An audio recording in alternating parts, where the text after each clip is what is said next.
Hello students, welcome to law excellence IAS academy. ఇవాళ మనం November 2వ తేదీకి సంబంధించి హిందూ న్యూస్ పేపర్లో ఉన్నటువంటి ఇంపార్టెంట్ ఆర్టికల్స్ చూద్దాం. నిన్న నవంబర్ 1వ తేదీ మనకి న్యూస్ పేపర్ రాదండి. ఎందుకు అంటే మొన్న దివాళీ సందర్భంగా హాలిడే కాబట్టి నిన్న న్యూస్ పేపర్ పబ్లిష్ అవ్వదు. సో ఇవాళ నవంబర్ 2వ తేదీకి సంబంధించి చూడండి. ఫస్ట్ది జిఎస్టీకి సంబంధించి. సో జిఎస్టీ కలెక్షన్స్లో పెరుగుదల అన్నటువంటిది నమోదైంది అక్టోబర్లో అన్నటువంటి నేపథ్యంలో జిఎస్టీ కలెక్షన్ అంటే ఏమేం ఇందులో పరిగణలోకి తీసుకుంటాము, ఏంటి ట్రెండ్ అన్నటువంటిది ఎలా ఉంది అన్నటువంటిది చూద్దాం.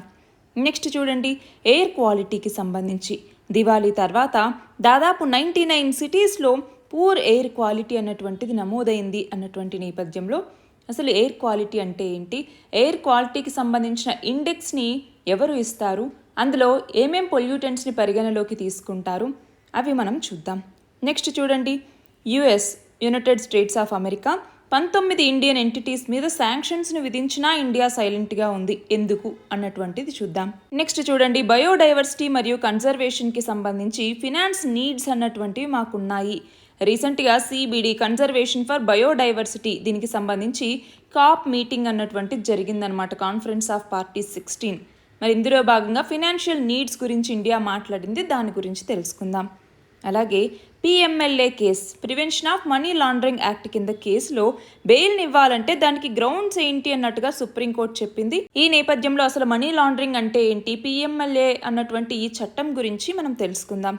నెక్స్ట్ చూడండి, నీలగిరీస్కి సంబంధించి బయో హాట్స్పాట్గా ఉన్నటువంటి నీలగిరీస్లో ఎలాంటి పరిణామాలు ఇప్పుడు చోటు చేసుకుంటున్నాయి అన్నటువంటిది ఇక్కడ చూద్దాం. నెక్స్ట్ చూడండి, COP29 త్వరలో జరగబోతూ ఉన్నటువంటి నేపథ్యంలో మీథేన్ని తగ్గించాలి అన్నటువంటి లక్ష్యాలను పెట్టారు. సో వీటి నేపథ్యంలో మనం UNFCCCకి సంబంధించి అసలు ఇప్పుడు జరగబోయేటటువంటి COP29 యొక్క ఉద్దేశం ఏంటి, దేని మీద ఫోకస్ చేయబోతున్నారు, ఇవన్నీ చూద్దాం. నెక్స్ట్ చూడండి, prime minister's economic advisory council chairman అయినటువంటి వివేక్ దెబ్రాయ్ ఈయన మరణించడం జరిగింది. ఆ నేపథ్యంలో అసలు పిఎంస్ ఎకనామిక్ అడ్వైజరీ కౌన్సిల్ అంటే ఏంటి, దీనికి చైర్మన్గా ఎవరు వ్యవహరిస్తారు, దీనికి ఉన్నటువంటి ఎలిజిబిలిటీస్ ఏంటి, ఇది ఏం చేస్తుంది అన్నటువంటి చూద్దాం. చివరిగా గాజా మీద ఇజ్రాయెల్ దాడులకు సంబంధించి అందులో నార్త్ గాజాలో సిచ్యువేషన్ అన్నటువంటిది అపోకాలిప్టిక్గా మారిపోయింది అన్నట్టుగా UN వార్నింగ్స్ ఇస్తోంది. ఆ నేపథ్యంలో ఏంటి అపోకాలిప్టిక్ అంటే, అసలు ఏమవుతోంది అక్కడ అన్నటువంటిది చూద్దాం. ఇవాళ మన ఫస్ట్ ఆర్టికల్ చూడండి, జిఎస్టీకి సంబంధించి. సో దీనిని మనం ఎకానమీలో చదువుకుంటాము.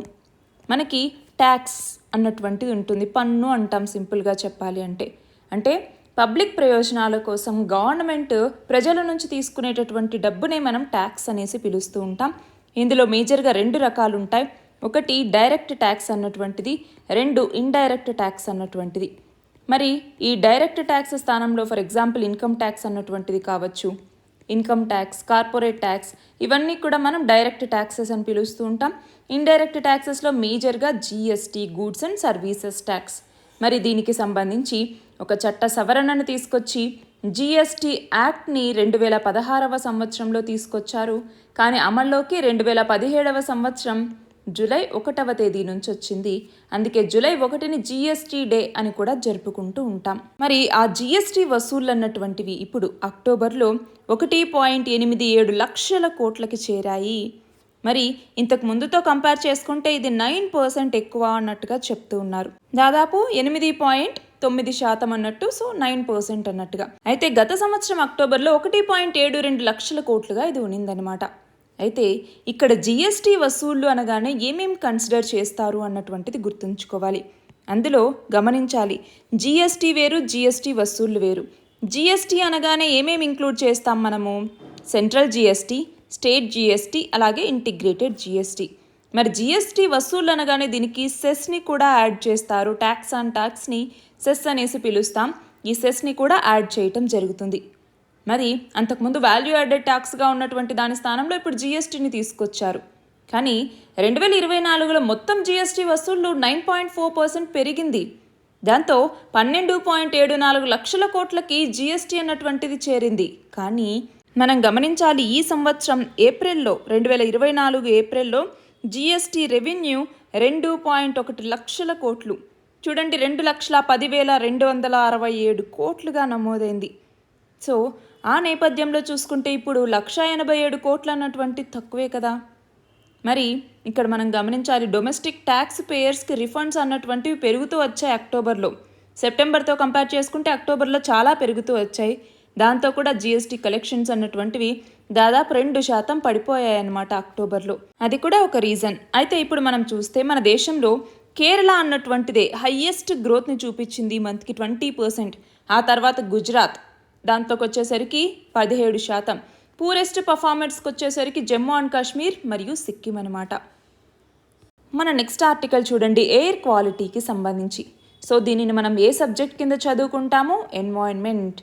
మరి ఎయిర్ క్వాలిటీ అంటే ఏంటి? మనం బతకటానికి ఆక్సిజన్ని పీలుస్తూ ఉంటాం. మరి మనం పీల్చేటటువంటి వాయువు ఎంత స్వచ్ఛమైనటువంటిది, ఆ క్వాలిటీ ఎలా ఉంది అని తెలుసుకోవటం కోసమే ఎయిర్ క్వాలిటీ అన్నటువంటి దాన్ని చూస్తూ ఉంటారు. దీనికోసమే మనకి ఎయిర్ క్వాలిటీ ఇండెక్స్ అన్నటువంటిది కూడా ఉంది. ఈ ఇండెక్స్ని ఎవరు ఇస్తారు? సిపిసిబి. ఏంటి సిపిసిబి అంటే? సెంట్రల్ పొల్యూషన్ కంట్రోల్ బోర్డ్ అన్నటువంటిది ఎయిర్ క్వాలిటీ అన్నటువంటిది వివిధ నగరాల్లో ఎలా ఉంది, ఏంటి, నేషనల్ ఎయిర్ క్వాలిటీ స్టాండర్డ్స్ అన్నటువంటివి ఎలా ఉన్నాయి, వీటన్నింటినీ గమనించటం కోసం ఈ ఇండెక్స్ని పబ్లిష్ చేస్తుందన్నమాట. మరి వివిధ ప్రాంతాల్లో ఎయిర్ క్వాలిటీ ఎలా ఉంది అన్నట్టుగా చూసి 6 కేటగిరీస్ ఉంటాయి. ఆ 6 కేటగిరీస్లో ఒకదాని కింద పెడుతుంది. అందులోకి వచ్చేసరికి ఒకటి గుడ్ అనేసి, అంటే ఈ ఇండెక్స్లో 0 నుంచి 50 వరకు గనక పాయింట్స్ వస్తే గుడ్ అనేసి, ఆ తర్వాత సాటిస్ఫాక్టరీ అనేసి, ఆ తర్వాత మోడరేట్ అని చెప్పేసి, ఆ తర్వాత పూర్ అని చెప్పేసి, ఆ తర్వాత వెరీ పూర్ అని చెప్పేసి, ఆ తర్వాత చివరిగా సివియర్ అని చెప్పేసి మొత్తం 6 కేటగిరీలు. సివియర్లోకి వచ్చేసరికి 401 నుంచి 500 వరకు ఉంటాయి. అదే పూర్లోకి వచ్చేసరికి 201 నుంచి 300 గనక వస్తాయి. మరి ఈ నేపథ్యంలో మనం గమనించాలి ఈ ఎయిర్ క్వాలిటీ ఇండెక్స్ని. ఇంకొకటి, మొత్తం 8 పొల్యూటెంట్స్ని ఇందులో పరిగణలోకి తీసుకుని ఎయిర్ క్వాలిటీ ఎలా ఉంది అన్నట్టుగా చెక్ చేస్తారు. ఏంటి 8 పొల్యూటెంట్స్ కూడా? ఒకటి వచ్చేసరికి PM2.5 పర్టిక్యులేట్ మ్యాటర్ లేదా అతి సూక్ష్మ ధూళి కణాలు అంటాం. రెండవది PM10 అన్నటువంటిది. మూడవది వచ్చేసరికి నైట్రోజన్ ఆక్సైడ్స్ NOx, అలాగే సల్ఫర్ డయాక్సైడ్ అన్నటువంటిది. అట్లానే ఓజోన్, బ్యాడ్ ఓజోన్ అంటాము. భూమి మీద ఉండే ఓజోన్ని బ్యాడ్ ఓజోన్ అంటాము. పైన స్ట్రాటోస్ఫియర్లో ఉంటే గుడ్ ఓజోన్ అని పిలుస్తాం.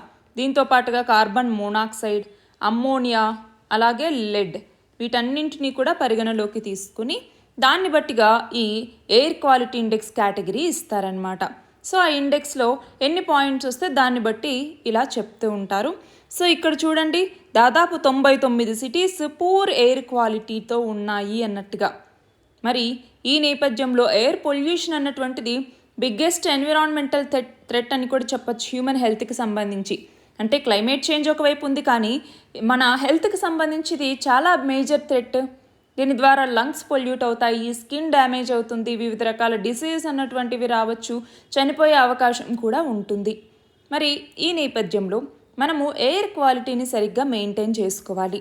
మనకి దీపావళి అంటే ఏంటి? దీపాల పండుగ, కానీ మనం దాన్ని క్రాకర్స్ పండుగగా చేసేసాం. మరి మీలో ఎంతమంది అండి ఓన్లీ దీపాలు పెట్టేసి క్రాకర్స్ కాల్చకుండా ఉన్నటువంటి వాళ్ళు? మీరున్నారా అని అడగచ్చు. నేను ఓన్లీ లైట్స్ మాత్రమే పెట్టాను. ఇలాంటివన్నీ చెప్తూనే ఉంటారులే అని అనుకోవచ్చు, కానీ ఎయిర్ పొల్యూషన్ని మన దేశంలో ప్రివెంట్ చేయాలి, కంట్రోల్ చేయాలి. మనం ఎంతోమందికి ఎన్నో చెప్తూ ఉంటాం. ముందు మనం చేస్తున్నామా లేదా అన్నటువంటిది కూడా చూసుకోవాలి. మన నెక్స్ట్ ఆర్టికల్ చూడండి, US 19 ఇండియన్ ఎంటిటీస్ మీద శాంక్షన్స్ని విధించినా మన భారతదేశం సైలెంట్గా ఉంది అన్నట్టుగా. సో దీనిని మనం ఒకవైపు డిఫెన్స్ అన్నటువంటి టాపిక్ కింద, ఇంకొక వైపు ఇంటర్నేషనల్ రిలేషన్స్ కింద చదువుకుంటాం. అయితే ఏమైంది? మన భారత్ అమెరికా ద్వైపాక్షిక సంబంధాలకి సంబంధించి so USA ఏమనింది?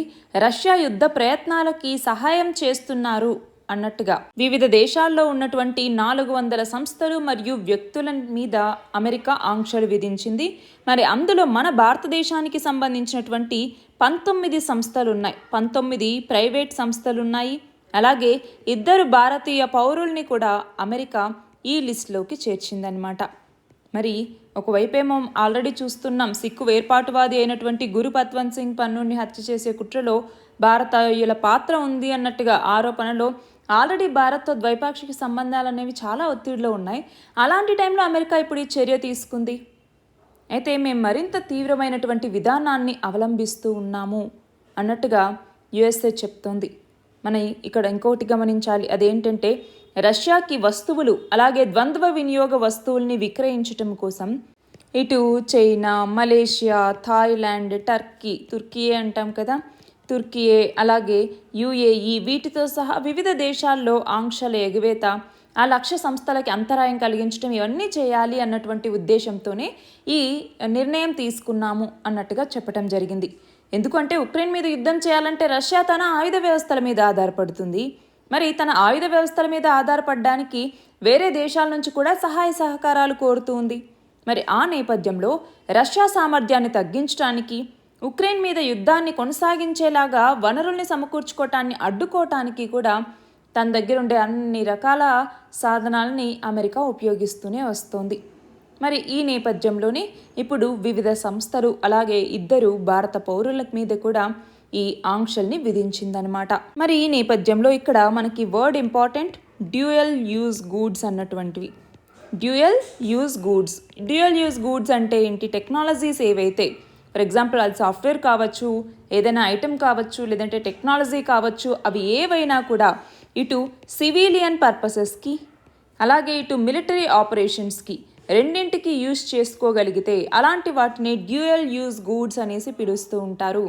For example GPS, global positioning satellites కావచ్చు, మిసైల్స్ కావచ్చు, న్యూక్లియర్ టెక్నాలజీ కావచ్చు, కెమికల్ బయాలజికల్ టూల్స్ కావచ్చు, నైట్ విజన్ టెక్నాలజీ కావచ్చు, డ్రోన్స్ కావచ్చు, థర్మల్ ఇమేజింగ్ కావచ్చు, ఇలా ఏవైనా సివిలియన్ పర్పసెస్కి అలాగే మిలిటరీ పర్పసెస్కి లేదంటే హార్మ్ఫుల్ పర్పసెస్కి యూజ్ చేయగలిగితే వాటిని డ్యూయల్ యూజ్ గూడ్స్ లేదా డ్యూయల్ యూజ్ టెక్నాలజీస్ అనేసి పిలుస్తూ ఉంటాము.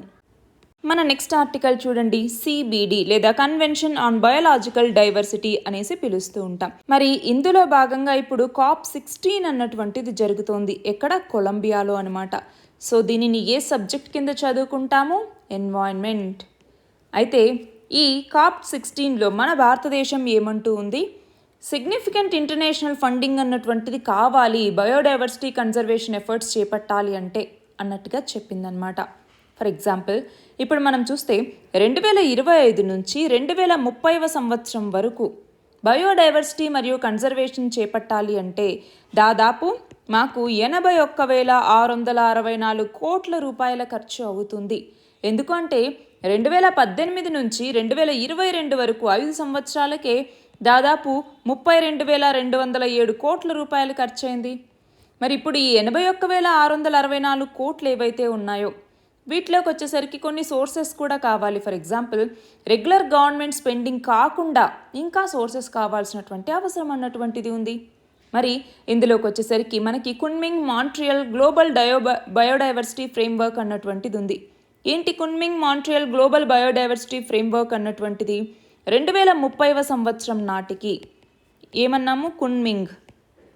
Kunming Montreal global biodiversity framework అన్నటువంటిది.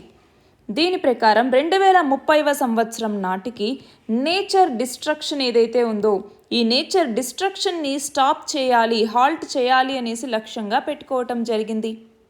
అంతేకాదు ఇప్పుడు ఈ COP16 అంటే 16th కాన్ఫరెన్స్ ఆఫ్ పార్టీస్ ఏదైతే జరుగుతుందో ఇది కొలంబియాలో జరుగుతుంది. మరి ఇందులో ఈ convention on biological diversity CBD ఏదైతే ఉందో ఇది ఒక మల్టీలేటరల్ ట్రీటీ, లీగల్లీ బైండింగ్ కూడా. సో దీని మీద సైన్ చేస్తే ఆ పని చేయాలి అన్నట్టుగా. సో ఈ ట్రీటీని మనము 1992లో రియో ఎర్త్ సమ్మిట్ అన్నటువంటిది జరిగింది. Rio earth summit Rio de జెనీరియోలో. సో దాంట్లో భాగంగా దీన్ని తీసుకురావటం జరిగింది.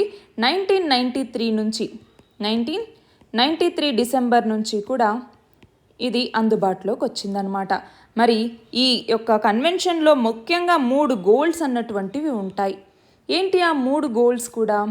అందులో ఒకటి వచ్చేసరికి బయోడైవర్సిటీ కన్జర్వేషన్ అన్నటువంటిది, రెండవది వచ్చేసరికి బయోడైవర్సిటీ కాంపోనెంట్స్ ఏవైతే ఉంటాయో ఆ కాంపోనెంట్స్ని సస్టైనబుల్గా యూజ్ చేసుకోవాలి అన్నటువంటిది, మూడవది వచ్చేసరికి జెనెటిక్ రిసోర్సెస్ ఏవైతే ఉంటాయో ఆ జెనెటిక్ రిసోర్సెస్ని సరిగ్గా యూజ్ చేసుకోవటం ద్వారా ఫెయిర్ మరియు ఈక్విటబుల్ షేరింగ్ అన్నటువంటిది ఉండాలి అన్నటువంటి 3 మెయిన్ గోల్స్తో ఈ కన్వెన్షన్ని తీసుకురావటం జరిగింది. దీని కింద 2 మెయిన్ ప్రోటోకాల్స్ కూడా ఉన్నాయన్నమాట. ఏంటి ఆ ప్రోటోకాల్స్?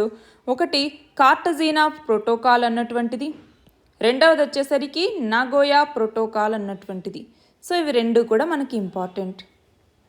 మన నెక్స్ట్ ఆర్టికల్ చూడండి. పిఎంఎల్ఏ కేసుకి సంబంధించి సుప్రీంకోర్టు బెయిల్ ఇవ్వాలి అంటే దానికి గ్రౌండ్స్ ఏంటి అన్నట్టుగా ఇక్కడ చెప్తోంది. మరి ఈ నేపథ్యంలో PMLA prevention of money laundering act అంటాము.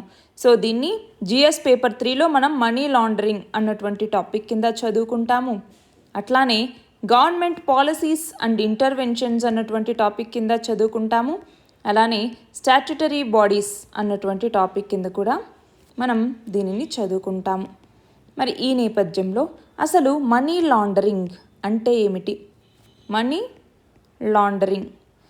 లాండరింగ్ అన్నటువంటిది ఒక కాంప్లెక్స్ ప్రాసెస్ అన్నట్టుగా చెప్పచ్చు. ఇందులో ఇండివిజువల్స్ని, ఆర్గనైజేషన్స్ని యూజ్ చేసుకొని ఇల్లీగల్గా వచ్చినటువంటి మనీని ఫండ్స్ రూపంలోనో లేకపోతే ఇంకేదైనా రూపంలోనో దాన్ని వైట్ మనీగా, లెజిటిమేట్ మనీగా మారుస్తారు. దాంట్లో సిరీస్ ఆఫ్ ట్రాన్సాక్షన్స్ అన్నటువంటి ఉంటాయి. ఫర్ ఎగ్జాంపుల్ మనీ లాండరింగ్లో ఉండేటటువంటి స్టేజెస్ ఏంటి అన్నట్టుగా చూస్తే ఒకటి వచ్చేసరికి ప్లేస్మెంట్ అంటే ఏంటి? ఇల్లీగల్ ఫండ్స్ని ఫినాన్షియల్ సిస్టంలోకి ఇంట్రడ్యూస్ చేయటం అనమాట. అంటే బ్యాంక్ అకౌంట్కి డిపాజిట్ చేయటం, కరెన్సీ ఎక్స్చేంజెస్ చేసుకోవటం, లేదంటే ఏదైనా వాల్యుబుల్ అసెట్స్ని పర్చేస్ చేసుకోవటం ఇలాంటిది.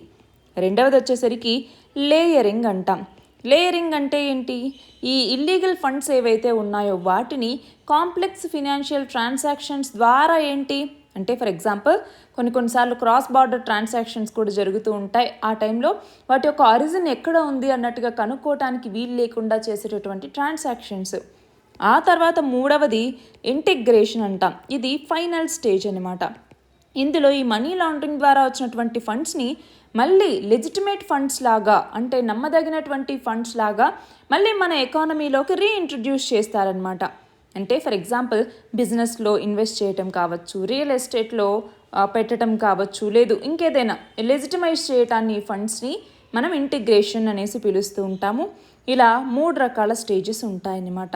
సో మనీ లాండరింగ్ అన్నటువంటిది మనకి దీనికి సంబంధించి ప్రివెంట్ చేయాలి అన్నట్టుగా prevention of money laundering act 2002ని తీసుకురావటం జరిగింది.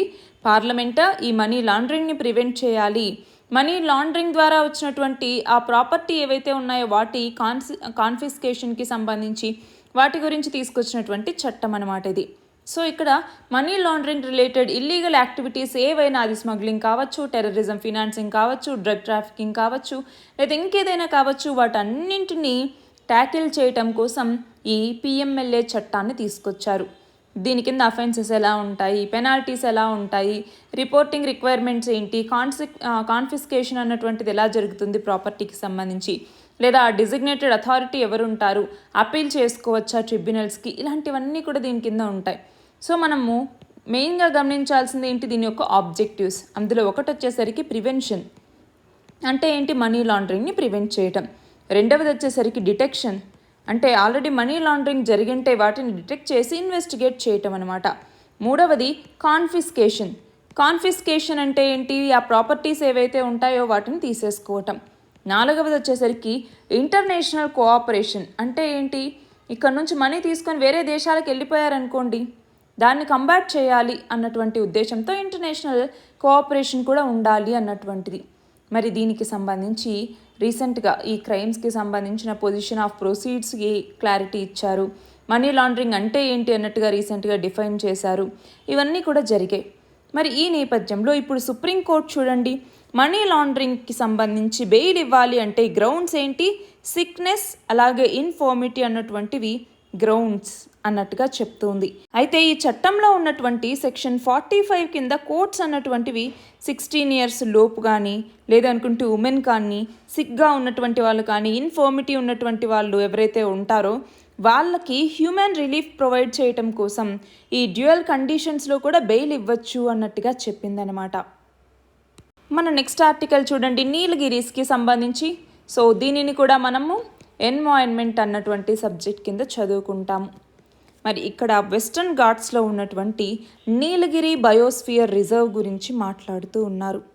మనం గమనించాలి, ఈ నీలగిరి బయోస్ఫియర్ అన్నటువంటిది యునెస్కో ఏవైతే బయోస్ఫియర్స్ని కేటగిరైజ్ చేసిందో అందులో యునెస్కో డిక్లేర్ చేసినటువంటి ఫస్ట్ బయోస్ఫియర్ రిజర్వ్ ఈ నీలగిరి బయోస్ఫియర్ రిజర్వ్ అన్నటువంటిది.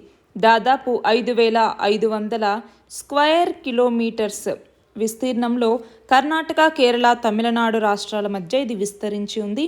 అంతేకాదు ఇందులో దొడబెట్ట శిఖరం అన్నటువంటిది కూడా ఉంది. దొడబెట్ట శిఖరం అన్నటువంటిది ఉంది. ఎన్నో రకాల ఫ్లోరా అంటే వృక్షజాలం, అలాగే ఫానా అంటే జంతుజాలం, వీటన్నింటికి కూడా నెలవుగా ఈ నీలగిరి బయోస్ఫియర్ రిజర్వ్ అన్నటువంటిది ఉంది. అయితే రాను రాను ఏమవుతోంది, ఈ బయోస్ఫియర్ రిజర్వ్లో హ్యూమన్ యాక్టివిటీ అన్నటువంటిది పెరుగుతూ ఉన్నాయి.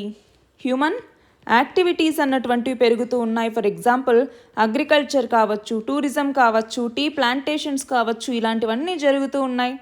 అంటే లైవ్లీహుడ్ కావాలి, మరి దీనికోసం ఇవన్నీ చేస్తున్నారు. కానీ దీనివల్ల ఈ బయోస్ఫియర్ రిజర్వ్లో చాలా ఛాలెంజెస్ ఎదురవుతూ ఉన్నాయి.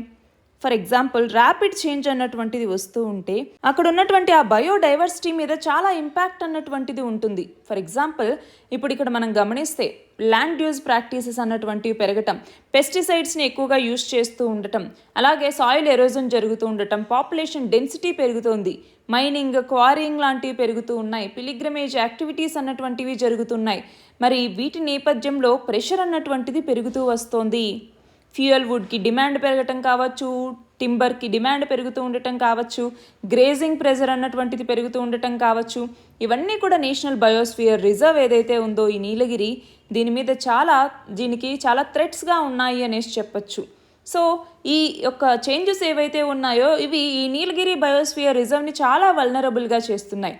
ముందే ఇది ఎకలాజికల్లీ సెన్సిటివ్ జోన్. మరి అలాంటి చోట్ల ఇవన్నీ చేయటం ద్వారా ఎంక్రోచ్మెంట్ లాంటివి చేయటము, అలాగే నాన్ టింబర్ ఫారెస్ట్ ప్రొడ్యూస్ ఏదైతే ఉంటుందో దానికి డిమాండ్ అన్నటువంటిది పెరగటం, డెవలప్మెంట్ ప్రాజెక్ట్స్ చేపట్టడం, స్మగ్లింగ్ లాంటివి, ఇవన్నీ కూడా మేజర్ థ్రెట్స్ అని చెప్పాలి. ఇది కాకుండా హ్యూమన్ వైల్డ్ లైఫ్ కాన్ఫ్లిక్ట్ అన్నటువంటిది ఇంకొకటి. హ్యూమన్ వైల్డ్ లైఫ్ కాన్ఫ్లిక్ట్ అన్నటువంటిది ఇంకొక మేజర్ రీజన్గా మనం చెప్తూ ఉంటాం. So far reaching environmental impacts ఉన్న ఈ థ్రెట్ అన్నటువంటిది నిజంగానే ఉంది. అలాగే టూరిజం అన్నటువంటిది ఇంకొకటి. అన్కంట్రోల్డ్ టూరిజం కూడా కాదు, అన్కంట్రోల్డ్ టూరిజం ఉండటం ద్వారా ఎక్కువ మంది టూరిస్టులు ఈ రీజియన్లోకి వస్తూ ఉన్నారు. ఫర్ ఎగ్జాంపుల్ అక్కడ ఉన్నటువంటి వాటర్ ఫాల్స్ కావచ్చు, ఫర్ ఎగ్జాంపుల్ సిరువాణి వాటర్ ఫాల్ అన్నటువంటిది ఉంది. చాలామంది టూరిస్టులు వస్తూ ఉంటారు పిక్నిక్ అక్కడికి వెళ్ళాలి అన్నట్టుగా. సో చాలా సాలిడ్ వేస్ట్ జనరేట్ అవుతోంది, ప్లాస్టిక్ బాటిల్స్ అనేసో లేకపోతే ప్లాస్టిక్ ర్యాపర్స్ అనేసో అలాగనమాట. సో దాంతో ఫర్ ఎగ్జాంపుల్ కూనూరు కావచ్చు, ఊటీ కావచ్చు, ఇలాంటి టౌన్స్లో చాలా ఈ ప్లాస్టిక్ పొల్యూషన్ అన్నటువంటిది పెరుగుతూ వస్తోంది. అంతేకాదు సిగూర్ ప్లాట్యూ అన్నటువంటి దాంట్లో ఇక్కడ వైల్డ్ లైఫ్ టూరిజం అన్నటువంటిది చాలా చాలా ఫేమస్. సో ఆ వైల్డ్ లైఫ్ టూరిజంలోకి వచ్చేసరికి నైట్ సఫారీ అని చెప్పేసి, వైల్డ్ యానిమల్స్ని డొమెస్టికేట్ చేసుకోవాలని చెప్పేసి అక్కడ ఉన్నటువంటి ఆ ప్లాట్యూ మీద ప్రెషర్ అన్నటువంటిది చాలా పెరుగుతూ వస్తోంది. అట్లానే బందీపూర్, గుండూల్పేట్ బెల్ట్ అన్నటువంటిది ఉంది, అక్కడ కూడా రిసార్ట్స్ అన్నటువంటివి ఎక్కువ పెరుగుతూ ఉన్నాయి. సో విజిటర్స్ ఎక్కువ పెరుగుతూ ఉన్నారు. దాంతో ఇటు ఏమవుతోంది, బయోడైవర్సిటీ లాస్ అన్నటువంటిది జరుగుతూనే వస్తోంది. అలాగే వాటర్ ఇష్యూస్ అన్నటువంటివి ఉన్నాయి. ఫర్ ఎగ్జాంపుల్ ఈ గ్రౌండ్ వాటర్ కావచ్చు, స్ప్రింగ్స్ కావచ్చు, streams, reservoirs, river population increase అవుతూ ఉన్నటువంటి కొద్దీ, ప్లాంటేషన్స్ పెరుగుతూ ఉన్నటువంటి కొద్దీ, వెజిటేబుల్ ఇండస్ట్రీ కావచ్చు, వీటన్నిటికీ వాటర్ రిసోర్స్ కావాలి. మరి ఈ నేపథ్యంలో హైడ్రో ఎలక్ట్రిక్ ప్రొడక్షన్ అంటారు, అలాగే రిజర్వాయర్స్ కట్టడం అంటారు, ఇరిగేషన్ అంటారు. వీటన్నింటి నేపథ్యంలో హ్యూమన్ పాపులేషన్ పెరిగే కొద్దీ వాటర్ సోర్సెస్ మీద ఎక్కువ కాన్సన్ట్రేట్ చేయాల్సి వస్తుంది. ఆ నేపథ్యంలో కూడా ఇక్కడ వాటర్ స్ట్రెస్ అన్నటువంటిది వస్తుంది. అలాగే ఫారెస్ట్ అన్నటువంటిది చాలా వరకు తగ్గిపోతుంది, అగ్రికల్చర్ ఎక్కువ అవుతుంది. అంతేకాకుండా నాన్ ఫారెస్ట్ టింబర్ ఏదైతే ఉంటుందో వీటి మీద చాలా ప్రెషర్ పడుతోంది, ఇల్లీగల్గా వాటిని హార్వెస్ట్ చేయటం, ఇలాంటివన్నీ. ఇవి కాకుండా ఇలా అంటే చాలా మేజర్ ఇష్యూస్ అన్నటువంటివి ఇక్కడ వస్తూ ఉన్నాయి. మరి ఎంతో బయోడైవర్సిటీ కలిగినటువంటి ఈ నీలగిరి బయోస్ఫియర్ ఇది లార్జెస్ట్ ప్రొటెక్టెడ్ ఫారెస్ట్ అన్నమాట మన దేశంలోని. అలాంటి ఈ బయోస్ఫియర్ రిజర్వ్ని మనం సేఫ్ గార్డ్ చేయాల్సినటువంటి అవసరం అన్నటువంటిది ఉంది. అప్పుడే ప్రీషియస్ నీలగిరీస్ని మనము ప్రొటెక్ట్ చేసుకోవచ్చు అన్నటువంటిది ఈ యొక్క ఆర్టికల్. మన నెక్స్ట్ ఆర్టికల్ చూడండి, COP29కి సంబంధించి. సో దీనిని కూడా మనం ఎన్వైరన్మెంట్ అన్నటువంటి టాపిక్ కింద చదువుకుంటాము. ఏంటి COP29? కాన్ఫరెన్స్ ఆఫ్ పార్టీస్ 29 మనకి UNFCCCకి సంబంధించి ప్రతి సంవత్సరం కాన్ఫరెన్స్ ఆఫ్ పార్టీ అన్నటువంటిది జరుగుతుందన్నమాట. అలా ఈ సంవత్సరం 29వ కాన్ఫరెన్స్ అన్నటువంటిది జరుగుతోంది. ఎక్కడ? అజర్బైజాన్లో జరగబోతోంది. మరి ఇందులో మనం ఒక గోల్ని పెట్టుకున్నాము. అది ఏంటి అంటే న్యూ కలెక్టివ్ క్వాంటిఫైడ్ గోల్ అనేసి పిలుస్తూ ఉంటాము. మరి ఇందులోకి వచ్చేసరికి మన యొక్క బ్యాటరీ స్టోరేజ్ కెపాసిటీని 6 రెట్లు పెంచుకోవాలి. అలానే ఎలక్ట్రిసిటీని ఇంకొంచెం ఎక్స్పాండ్ చేసుకోవాలి, ఎలక్ట్రిసిటీ నెట్వర్క్ని. అలానే ఆర్గానిక్ వేస్ట్ నుంచి వచ్చేటటువంటి మీథేన్ ఎమిషన్స్ని మనం తగ్గించుకోవాలి అన్నట్టుగా వివిధ రకాల గోల్స్తో మనం ముందుకు వెళ్తూ ఉన్నాం. మరి ఈ నేపథ్యంలో ఇప్పుడు ఒకటి, మనం ఈ షార్ట్ టర్మ్ టెంపరేచర్ని తగ్గించాలి అనుకుంటే మీథేన్ ఎమిషన్స్ని తగ్గించడం అన్నటువంటిది ఒక మంచి మార్గం. మరి ఈ నేపథ్యంలో మీథేన్ ఎమిషన్స్ని తగ్గించాలి అంటే ఏంటి? ఫర్ ఎగ్జాంపుల్, అగ్రికల్చర్ డామినెన్స్ అన్నటువంటిది మన దేశంలో చాలా ఎక్కువ. పర్టికులర్లీ లైవ్ స్టాక్ కావచ్చు, రైస్ కల్టివేషన్ కావచ్చు, వీటన్నింటి ద్వారా ఏమవుతుంది, మీథేన్ ప్రొడక్షన్ అన్నటువంటిది వస్తుంది. మరి ఈ నేపథ్యంలో మనకి COP28 ఏదైతే జరిగిందో ఈజిప్ట్లో, అందులో ఏమనుకున్నారు, 2030వ సంవత్సరానికల్లా 2020 లెవెల్స్తో కంపేర్ చేసుకుంటే 30% ఈ మీథేన్ ఎమిషన్స్ని తగ్గించుకోవాలి, అసలు ఎమిషన్స్ని తగ్గించాలి అన్నటువంటిది లక్ష్యం. మరి ఆ నేపథ్యంలో వేస్ట్ మేనేజ్మెంట్ ప్రోగ్రామ్స్ని చేపట్టుకోవటం, అలాగే మీథేన్ డిప్లొమసీని చేపట్టడం అన్నమాట. అంటే మీథేన్ ఓవరాల్ ఈ COP29కి సంబంధించి ఒక సైడ్ ఇష్యూనే కావచ్చు, కానీ మన భారతదేశం ఇప్పుడు ఫాస్ట్గా మన మీథేన్ ఎమిషన్స్ని తగ్గించుకోవాల్సిన అవసరం అన్నటువంటిది ఉంది. దానికంటూ పాలసీస్ తీసుకురావాలి, గ్రౌండ్ వర్క్ అన్నటువంటిది చేపట్టాలి. ఇలా తగ్గించుకుంటూ వస్తే గ్రీన్ హౌస్ గ్యాస్ ఎమిషన్స్ అన్నటువంటివి తగ్గుతాయి. దానివల్ల క్లైమేట్ చేంజ్ మిటిగేషన్ అన్నటువంటిది కూడా సాధించడానికి ఉపయోగపడుతుంది అన్నటువంటిది ఈ ఆర్టికల్. మన నెక్స్ట్ ఆర్టికల్ చూడండి. వివేక్ దెబ్రాయ్, ఈయన ప్రైమ్ మినిస్టర్స్ ఎకనామిక్ అడ్వైజరీ కౌన్సిల్కి చైర్మన్గా ఉన్నారు. అలాంటి వ్యక్తి ఇప్పుడు మరణించారు. మరి ఈ నేపథ్యంలో ఈ ప్రైమ్ మినిస్టర్ యొక్క ఎకనామిక్ అడ్వైజరీ కౌన్సిల్ అన్నటువంటిది ఏంటి, దీని యొక్క రోల్ ఏంటి అని చూస్తే, ఇది ఒక నాన్ కాన్స్టిట్యూషనల్ అంటే ఏంటి, రాజ్యాంగం ద్వారా ఏర్పాటైనటువంటి సంస్థ కాదు. అలానే నాన్ స్టాట్యుటరీ అంటే ఏంటి, ఏదైనా చట్టం తీసుకొచ్చి కూడా ఈ సంస్థని తీసుకురాలేదు. ఇది ఒక ఇండిపెండెంట్ బాడీ అనమాట. కేవలం ఎకనామిక్ రిలేటెడ్ ఇష్యూస్ ఏవైతే ఉంటాయో వాటి మీద అడ్వైజ్ ఇవ్వటానికి, గవర్నమెంట్కి స్పెషల్గా ప్రైమ్ మినిస్టర్కి అడ్వైజ్ ఇవ్వటానికి కాన్స్టిట్యూట్ చేసినటువంటి బాడీ ఈ prime minister's economic advisory council అన్నటువంటిది. సో న్యూట్రల్ వ్యూ పాయింట్లో మన భారతదేశంలో ఉన్నటువంటి ఎకనామిక్ ఇష్యూస్ ఏవైతే ఉన్నాయో వాటిని హైలైట్ చేయటం అన్నటువంటిది దీని యొక్క ముఖ్య ఉద్దేశం. ఫర్ ఎగ్జాంపుల్, ప్రైమ్ మినిస్టర్కి వివిధ రకాల ఎకనామిక్ ఇష్యూస్ అయినటువంటి ఇన్ఫ్లేషన్ కావచ్చు, మైక్రో ఫైనాన్స్ కావచ్చు, ఇండస్ట్రియల్ అవుట్పుట్ కావచ్చు, వీటన్నింటి మీద అడ్వైస్ ఇస్తూ ఉంటుందన్నమాట. అంతేకాదు, అడ్మినిస్ట్రేటివ్, లాజిస్టిక్, ప్లానింగ్ మరియు బడ్జెటింగ్ పర్పసెస్ కోసం ఈ ప్రైమ్ మినిస్టర్స్ ఎకనామిక్ అడ్వైజరీ కౌన్సిల్కి నోడల్ ఏజెన్సీగా నీతి ఆయోగ్ అన్నటువంటిది వ్యవహరిస్తుంది. మన లాస్ట్ ఆర్టికల్ చూడండి. యునైటెడ్ నేషన్స్ నార్త్ గాజాలో ఉన్నటువంటి సిచ్యువేషన్ని అపోకాలిప్టిక్ అన్నట్టుగా అభివర్ణించింది. దీన్ని మనం ఇంటర్నేషనల్ రిలేషన్స్లో చదువుకుంటాం. మనకి తెలుసు, ఇజ్రాయెల్కి అలాగే గాజాలో ఉన్నటువంటి హమాస్కి మధ్య వార్ అన్నటువంటి జరుగుతోంది. రెండింటికి మధ్య పీస్ డీల్ని కుదుర్చాలని ఎంత ప్రయత్నించినా అది సాధ్యపడట్లేదు. మరి ఈ నేపథ్యంలో గాజా అన్నటువంటిది చాలా చిన్న ల్యాండ్, చాలా చిన్న ఏరియా. మరి గాజాలో, నార్త్ గాజాలో సిచ్యువేషన్ అన్నటువంటిది అపోకాలిప్టిక్గా మారిపోయింది అన్నట్టుగా UN చెప్తోంది. మరి ఈ నేపథ్యంలో ఈ వర్డ్ ఏంటి, అపోకాలిప్టిక్ అంటే ఏంటి? అపోకాలిప్టిక్ అంటే ఏదైనా ఎస్పెషల్లీ వరల్డ్కి సంబంధించి టోటల్గా డిస్ట్రక్షన్ అన్నటువంటిది ఒక ప్లేస్లో వస్తే దాన్ని అపోకాలిప్టిక్ అనేసి పిలుస్తూ ఉంటారు. అంటే ఇక్కడ ఇంకొకటి, ఫ్యూచర్ డిజాస్టర్స్ ఏవైతే ఉంటాయో వాటిని ప్రిడిక్ట్ చేయటం, దానికి రిలేటెడ్గా కూడా అపోకాలిప్టిక్ అనేసి ఇక్కడ వాడుతూ ఉంటారనమాట. అయితే ఇక్కడ ఏంటి అంటే టోటల్ డిస్ట్రక్షన్ అన్నటువంటిది ఇక్కడ జరిగింది నార్త్ గాజాలో. సో చాలామంది డిసీజ్ వల్ల, ఫెమైన్ వల్ల, వైలెన్స్ వల్ల చనిపోయేటటువంటి రిస్క్ని కలిగి ఉన్నారు. సో ఆ నేపథ్యంలో గాజాలో సివిలియన్స్ని ప్రొటెక్ట్ చేయాల్సినటువంటి అవసరం ఉంది అన్నట్టుగా ఇక్కడ యునైటెడ్ నేషన్స్ చెప్తోంది. ఈ నేపథ్యంలో అసలు వెస్ట్ ఏషియాకి సంబంధించే టోటల్గా మ్యాప్ ఒకసారి చూసుకోవాలి. వివిధ రకాల కాన్ఫ్లిక్ట్స్, ఫర్ ఎగ్జాంపుల్ ఇజ్రాయెల్ లెబనాన్లో ఉన్నటువంటి హెజ్బుల్లా కావచ్చు, ఇజ్రాయెల్ యెమెన్లో ఉన్నటువంటి హౌతీస్ కావచ్చు, ఇజ్రాయెల్ ఇరాన్ కావచ్చు, ఇజ్రాయెల్ గాజా కావచ్చు, వీటన్నింటికి సంబంధించి జాగ్రఫికల్ లొకేషన్ పరంగా మనకి వెస్ట్ ఏషియా అన్నటువంటిది చాలా ఇంపార్టెంట్. సో ఒక్కసారి చూసుకోవాలి.